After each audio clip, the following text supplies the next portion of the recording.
en calefacción y refrigeración por los tejados el 35, por las ventanas el 15 y por las fugas de aire globales en un edificio aproximadamente el 20.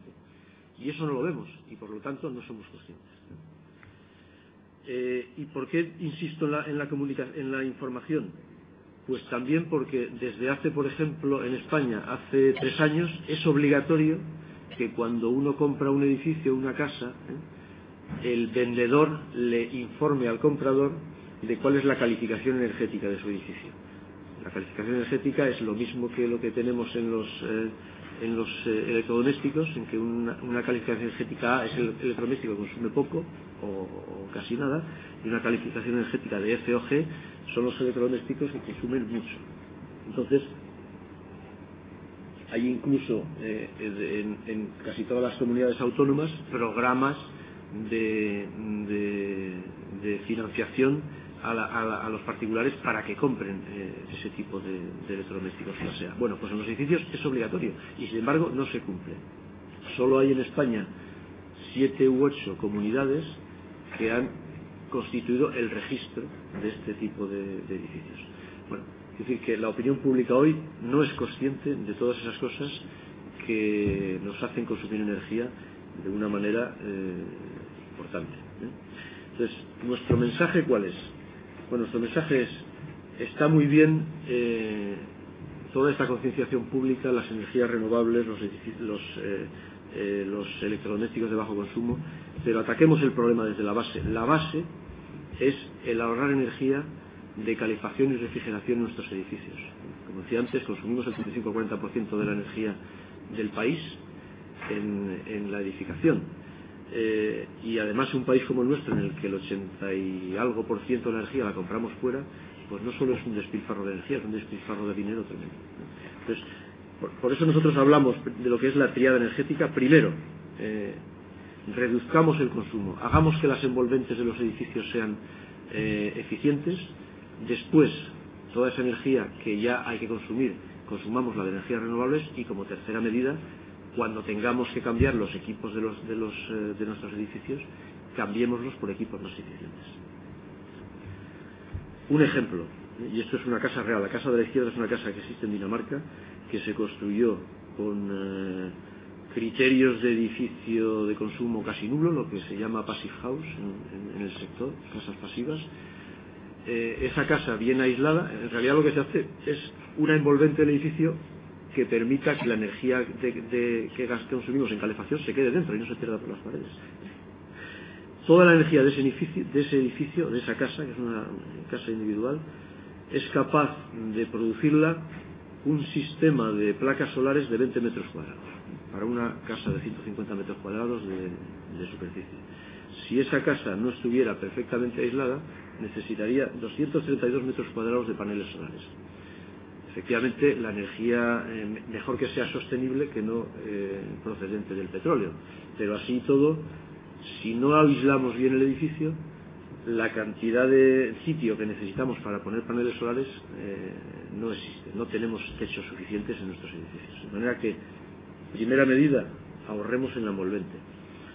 ¿Cómo tenemos que hacer? ¿Cuáles son los 4 o 5 puntos importantes para que los edificios consuman poco desde el punto de vista de calefacción y refrigeración? Bueno, primero, hay 2 medidas que son, digamos, de diseño bioclimático: la orientación y el diseño eficiente de los edificios. Esas son medidas que en los edificios actuales, que ya están construidos, no se pueden aplicar. Evidentemente los edificios están orientados como están orientados. Sin embargo, yo creo que en los edificios nuevos, en las escuelas de arquitectos, son cosas que se estudian muy a fondo últimamente. Nosotros tenemos bastantes contactos con ellos y son temas que hoy, cuando alguien diseña un edificio, piensa sobre todo y como primera medida en su orientación, que es muy importante a la hora del consumo. Una vez que el edificio está bien orientado y tiene un diseño eficiente de compacidad, es decir, no es lo mismo un edificio compacto que un edificio con muchos digamos, agujeros. Yo siempre pongo como ejemplo: los que son de Madrid conocerán un edificio muy original que está en la zona, en la M40 parte norte, que es como un edificio cuadrado con un agujero cuadrado en el medio, que es un edificio que no deja indiferente, llama la atención a todo el mundo y seguramente desde el punto de vista de diseño es muy bonito, pero desde el punto de vista del consumo energético seguramente es bastante poco eficiente porque tiene muchísima superficie expuesta al exterior. Yo no digo que los edificios haya que hacerlos feos y cúbicos, digo que el hecho de que los edificios sean compactos tiene una importancia grande en el tema del consumo. Pero una vez que el edificio está construido y bien orientado, pues hay dos problemas fundamentales. Uno es el aislamiento, hay que aislar bien la envolvente del edificio, y otro, hay que hacer que el edificio sea estanco, porque, como decía antes, aproximadamente el 20%, y estas son estimaciones del IDAE, no son estimaciones de la Fundación, aproximadamente el 20% de las fugas de calor o de energía en un edificio se producen por fugas de aire. La verdad que esos dos puntos son importantes. Y el quinto punto es efectivamente hacerlo con materiales sostenibles. Y yo aquí quiero romper una lanza en función de los materiales industriales. Porque yo he visto algunas veces, incluso publicado por ayuntamientos de cierta talla, publicaciones aconsejando cómo hay que aislar sus casas, sus edificios, etcétera, etcétera. Y bueno, pues nos hemos encontrado con consejos como aísle usted su casa con lana de oveja, con cáñamo, etcétera, etcétera. Son materiales naturales, son materiales naturalmente aislantes, pero son materiales cuya capacidad de aislamiento es como mínimo la mitad que la de un aislante industrial. Y además lo que hay que tener en cuenta es lo que consume o lo que ahorra un material aislante en toda su vida útil, eso que se llama el análisis del ciclo de vida, desde que se extraen las materias primas para su producción hasta que cumple su uso y se llevan al vertedero para su recuperación final. Un material aislante industrial, por ejemplo, aquí tengo un ejemplo, como las lanas de vidrio, que son materiales muy utilizados, el 30-35% de los materiales utilizados en el aislamiento hoy en España son lanas de vidrio, pues son capaces de ahorrar 67 veces lo que consumen en su producción y ciclo de vida en cuanto a emisiones de CO2, y son capaces de ahorrar hasta 100 veces lo que consumen en términos de energía en toda su vida útil. De manera que no nos dejemos tampoco engañar por aquello de que los materiales entrecomillados naturales son mejores en el 100% de los casos. No lo son, y en este caso claramente.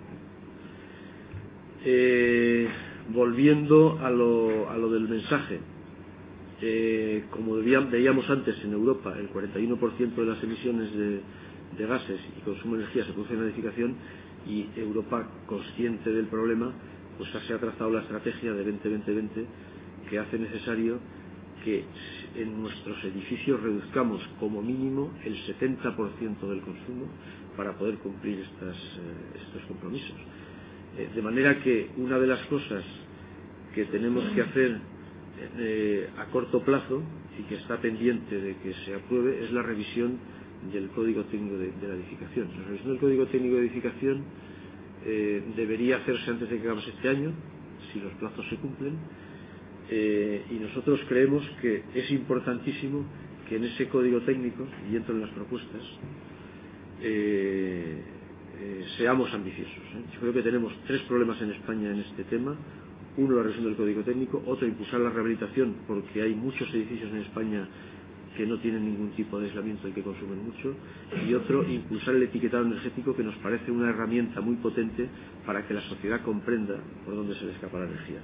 Entrando en el primer punto, una pequeña historia. El Código Técnico actual se aprueba en el 2006, no existía en España ninguna normativa térmica de aislamiento de edificios hasta el año 79, de manera que todos los edificios construidos antes de esa fecha, aproximadamente desde los años 80, pues tienen prácticamente ningún aislamiento. A partir de esa normativa, entre el 79 y el 2006, la normativa no se pone al día, es siempre la misma, y es una normativa bastante atrasada, cuando todos los países de la Unión Europea poco a poco y cada 5 años iban renovando sus códigos técnicos. Pues en España no se hizo hasta el año 2006. Esa normativa en teoría debería haberse aprobado en 2002, pero por razones, en fin, no sé, presiones, falta de atrevimiento, se pospuso hasta 2006, y eso ha hecho que durante los años de la gran el boom de la construcción, pues 2002, 2003, 2004, 2005, 2006, que se construyeron muchos millones de viviendas, bueno, algunos millones, pues esas viviendas tampoco se han construido con códigos eficientes. El año 2007 entra en vigor el nuevo código técnico